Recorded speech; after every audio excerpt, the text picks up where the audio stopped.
Kalau kamu lagi pakai iPhone 15 Pro series dan kepikiran mau upgrade ke 17 Pro Max, tapi worth it nggak sih? Nah, pada video kali ini, aku akan bahas jujur dan realistis ya.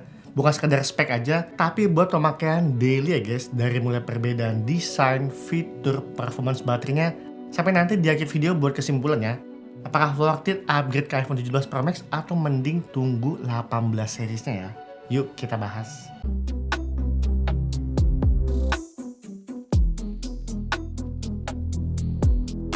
Yang pertama dari tampilan desain body nih guys. Kalau main buat body ini sebenarnya plus minus ya. iPhone 15 Pro Max menggunakan body titanium, lebih ringan, lebih solid, dan kesannya tuh lebih premium ya guys. Nah sedangkan buat iPhone 17 Pro Max desain ini udah berubah total, udah menggunakan material aluminium yang dimana ini plus minus juga. Plusnya apa, ngomongin buat isu panas di device-nya itu akan jauh lebih cepat adem lagi ya guys. Jadi nggak begitu lama banget ya buat panas yang nempel di body. Tapi buat minusnya teman-teman udah banyak tahu ya. Ngomongin buat material bodinya itu mudah banget baret ya guys di iPhone 17 Pro seriesnya. Udah gitu yang bikin kelihatan berbeda tentunya ngomongin di layout kameranya. Kalau kita bandingkan dengan 15 Pro Max nya udah beda jauh banget ya guys. Ada area besar plato seperti ini. Jadi ngomongin buat pengguna iPhone 17 Pro, kalau kalian pakein case pun itu udah kentara banget ya.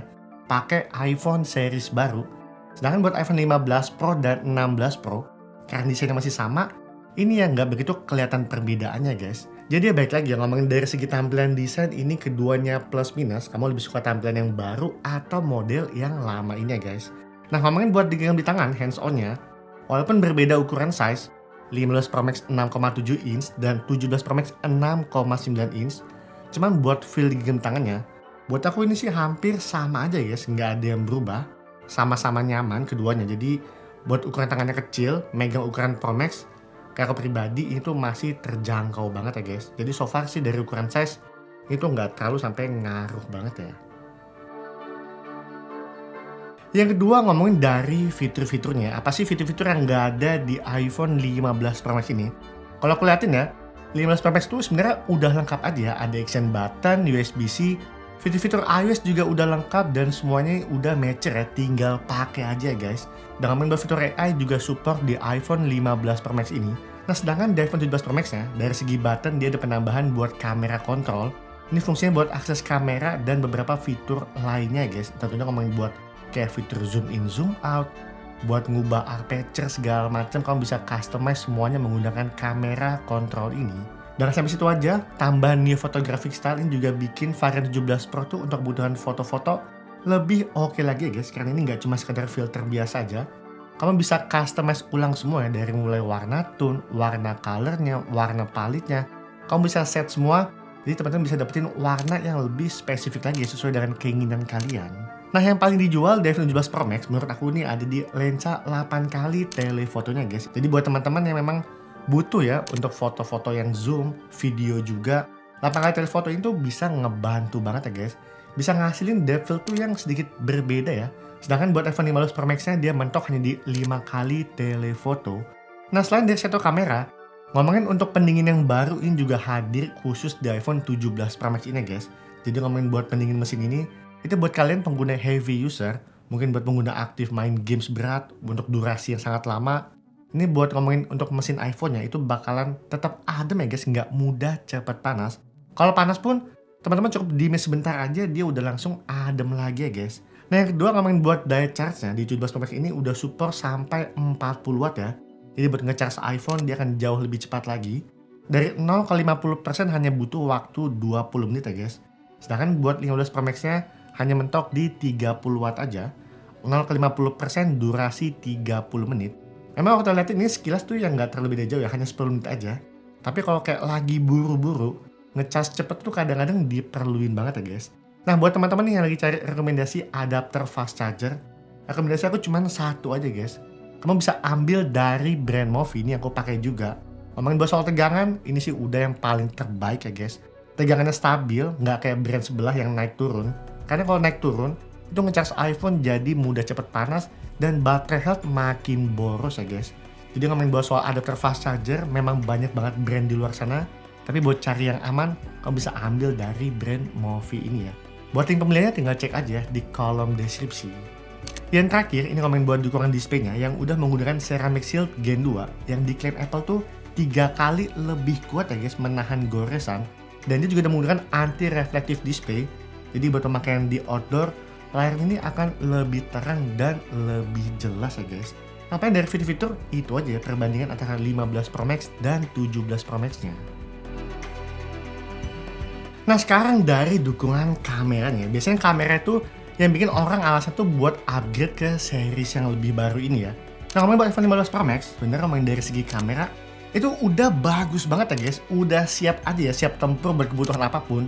Kalau buat foto-foto biasa juga udah cakep, buat video juga udah bagus banget ya guys, dengan semua fitur-fitur yang ada di 15 Pro Max ini. Cuman di iPhone 17 Pro Max ini ada peningkatan di bagian kameranya yang bener-bener berguna banget buat kalian yang aktif main di foto dan video. Mulai dari 8 kali telefoto, kamera depan juga yang udah beresolusi 18 megapiksel dengan dukungan fitur center stage, bisa auto rotate vertikal, horizontal. Jadi kalau teman-teman mau nge-vlog, nggak perlu miringin device-nya, pegang kayak biasa aja, kamu bisa ubah ke horizontal guys. Dan ini udah support ultra stabilize video, jadi teman-teman kalau kayak lagi nge-vlog sambil jalan handheld, hasilnya bakalan tetap smooth ya guys. Dan tambahan ini ya, dual capture kamera, ini tuh yang bikin buat para content creator mau ngontenin barang atau mau nunjukin objek segala macam, itu bisa lebih mudah lagi guys. Karena buat perekamannya dia langsung aktif ya, kamera depan dan kamera belakang. Nah kira-kira bagaimana dengan hasil kameranya? Buat single lens, aku udah bandingin keduanya, yang udah beresolusi sama juga ya, 48 megapiksel. Sebenarnya ini kedua itu sama-sama tajam aja guys. Cuman di 17 Pro Max itu lebih konsisten lagi. Low light lebih rapi, detailnya juga lebih oke, dan warna tuh menurut aku itu jauh lebih natural lagi ya guys. Jadi bisa dibilang kamera 17 Pro Max ini itu lebih minim edit ya buat teman-teman kayak mau naikin di story segala macam. Karena dengan fitur-fitur seperti buat dukungan new photographic style ini, ya kamu bisa customize buat warnanya sesuai dengan keinginan kalian, dan juga udah mempermudah hasil foto kalian tuh lebih minim edit lagi ya guys. Jadi secara overall kalau kita ngebahas buat single lensnya aja yang udah sama-sama 48MP, menurut aku ini beda-beda tipis ya guys. Keduanya ini sama-sama bagus ya. Jadi balik lagi ya, mungkin buat teman-teman yang aktif sebagai content creator, aktif juga buat profesional foto video, kalau kalian butuh seperti fitur-fitur buat perekaman kamera depan belakang, lensa depan yang udah di-upgrade 18MP, foto juga lebih jernih, video lebih detail, dan butuh 8 kali telefoto, upgrade 17 Pro Max ini beneran worth it ya guys. Selanjutnya kita akan ngebahas performance dan baterainya. Nah kalau ngomongin buat performance, chipset 15 Pro Max itu masih kenceng banget ya. Game rate masih aman, editing masih lancar. Buat daily use ya udah oke banget ya guys. Dan aku juga udah langsung bandingin dengan 17 Pro Max. Kalau buat pemakaian daily aja, bukan buat heavy user, itu hampir sama aja guys. Buka-buka aplikasi juga sama-sama cepet, sama-sama respons. Jadi ya kalau teman-teman pakai cuma buat kebutuhan biasa aja, kalian tuh hampir nggak bisa ngerasain perbedaannya guys. Mana yang lebih cepet, mana yang lambat. Dan ngomongin buat iPhone 17 Pro Max ini, ya memang performance jelas lebih naik. Cuma kalau aku lihatnya ini tuh bukan cuma lebih kencang, tapi lebih ke efisiensi ya guys. Karena ngomongin buat baterainya sendiri, perbedaannya udah jauh banget ya. Ini aku ambil dari website Apple. Untuk 15 Pro Max itu up to 29 jam, sedangkan buat 17 Pro Max ini up to 39 jam ya guys. Jadi ini nggak cuma ngomongin performance yang lebih kencang, tapi ngomongin buat efisiensi baterai ya, yang jauh lebih irit lagi ya guys di iPhone yang baru ini. Salah satu faktornya ya tadi itu ya guys, karena pendingin yang baru ini ya, yang ada di 17 Pro Max. Jadi buat teman-teman yang pakainya buat kebutuhan kerja berat, iPhone itu bakalan tetap adem ya guys. Dan kalau iPhone udah adem, semua performance-nya pasti bakalan stabil ya. Dari mulai pengguna heads display dan segala macamnya, bakalan konsisten buat mendukung performance kerja berat. Nah jadi kesimpulannya, apakah worth it upgrade ke 17 Pro Max? Kalau aku pribadi, kalau teman-teman memang butuh buat penggunaan fokus di foto dan video, dan butuh semua fitur-fiturnya seperti mungkin kalian content creator atau mungkin profesional foto video yang butuh kamera depan 18MP, dual capture, 8 kali telefoto, butuh S-Log yang lebih powerful lagi, ya kamu ambil iPhone 17 Pro Max ini ya. Cuman di luar itu, kalau sekedar buat pemakaian daily aja, foto-foto biasa, video-video biasa, nggak yang buat profesional, itu udah cukup banget ya guys. Nah kalau kalian memang udah bosen ya pakai 15 Pro series ini dan pengen upgrade, saran aku kamu agak nanggung ya kalau upgrade tahun ini beli 17 Pro Max. Karena bocoran terbaru 18 Pro dan iPhone lipat itu bisa menarik banget ya guys buat kamu beli di tahun 2026 ini. Jadi yang masih pakai 15 Pro Max, santai-santai dulu aja, nikmatin dulu karena ini masih worth it banget ya. Nah itu aja dari aku, buat teman-teman yang mungkin masih pakai 15 Pro Max atau udah pakai 17 Pro Max, kalian upgrade dari device sebelumnya mungkin 13, 14, apa sih yang kalian rasain? Tinggal tulis aja di kolom komentar. Sekian video kali ini, sampai ketemu di video selanjutnya. Bye-bye!